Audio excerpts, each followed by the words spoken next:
तीस सितंबर 2022 को जलगांव शहर में कुल जमाती काउंसिल ने एक जबरदस्त मुक्त धरना आंदोलन किया और जलगांव कलेक्टर को एक निवेदन सौंपा और कहा है कि पूरे भारत में अल्पसंख्यक समाज पर बहुत ज्यादा जुल्म हो रहे हैं और कुछ समाज कंटक अल्पसंख्यक समाज को निशाना बना रहे हैं।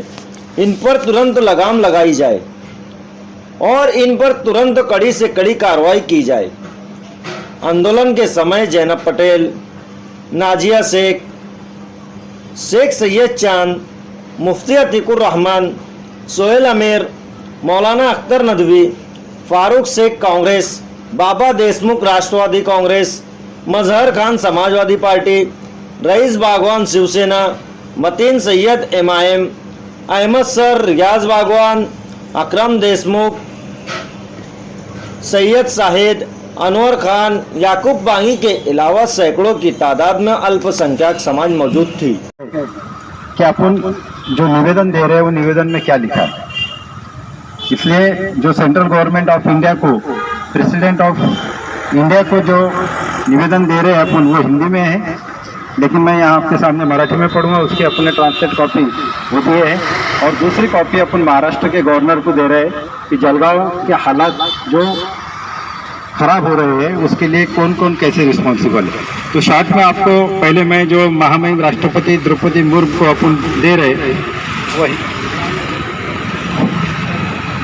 वो हिंदी में बताते चलता आपको मैं कि भारत देश में अल्पसंख्यक समुदाय के साथ हो रहे अन्याय के संबंध में महोदया, हम सामाजिक, राजनीतिक, निम्नलिखित हस्ताक्षरकर्ता गणमान्य व्यक्ति जलगांव शहर के मुस्लिम समुदाय के धार्मिक, शैक्षणिक और सांस्कृतिक क्षेत्र के लोग आज 30 सितंबर शुक्रवार को कलेक्टर ऑफिस के बाहर विरोध प्रदर्शन कर सरकार का ध्यान आकर्षित करना चाहते हैं।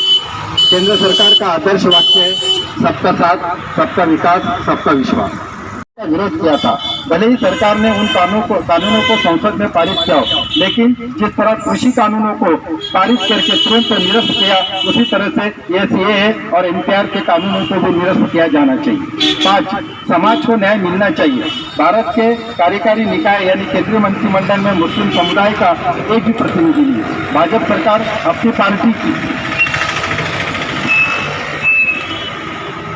अपनी पार्टी की ओर से किसी मुस्लिम व्यक्ति को टिकट भी नहीं देती, इसलिए वो सरकार में प्रवेश नहीं कर सकता। हालांकि सरकार के केंद्रीय मंत्रिमंडल में मुस्लिम समुदाय को प्रतिनिधित्व दिया जाना चाहिए ताकि जो कायदे वहाँ बनते उसमें उसका सहभाग होना चाहिए। 6, हालांकि पंतप्रधान के 15 सूत्री कार्यक्रम के जरिए मुस्लिम समुदाय को विकसित करने का फैसला किया गया है, लेकिन केंद्र सरकार जो 2014 के बाद इस पर आज तक कोई काम नहीं कर रही है और 15 सूत्री कार्यक्रम को हम चाहते हैं कि शीघ्र लागू किया जाए।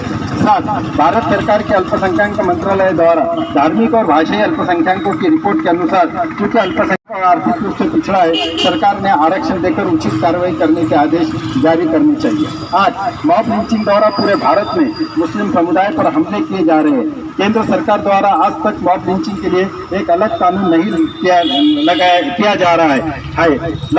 मॉब लिंचिंग के खिलाफ हम चाहते हैं कि सख्त कार्रवाई की जाए। हालांकि मॉब लिंचिंग का कानून अगर बन जाता है तो हम बनाया जाए। सरकार से हम अनुरोध करते हैं कि उक्त मांग पर भी सहानुभूतिपूर्वक विचार करते हुए अपनी विश्वसनीय प्रति सूचना और आवश्यक कार्रवाई हेतु हम ये आपको माननीय जिलाधिकारी द्वारा प्रस्तुत कर रहे हैं। इसकी हमने प्रतिलिपि सादर की है माननीय प्रधानमंत्री भारत सरकार, माननीय भारत के मुख्य न्यायाधीश सर्वोच्च न्यायालय दिल्ली को और हमारे माननीय अध्यक्ष राष्ट्रीय मानवाधिकार, इनको दिल्ली में हमने इसकी कॉपी दी है। यह है हमारा निवेदन राष्ट्रपति जी को। और दूसरा जो है हमारा वो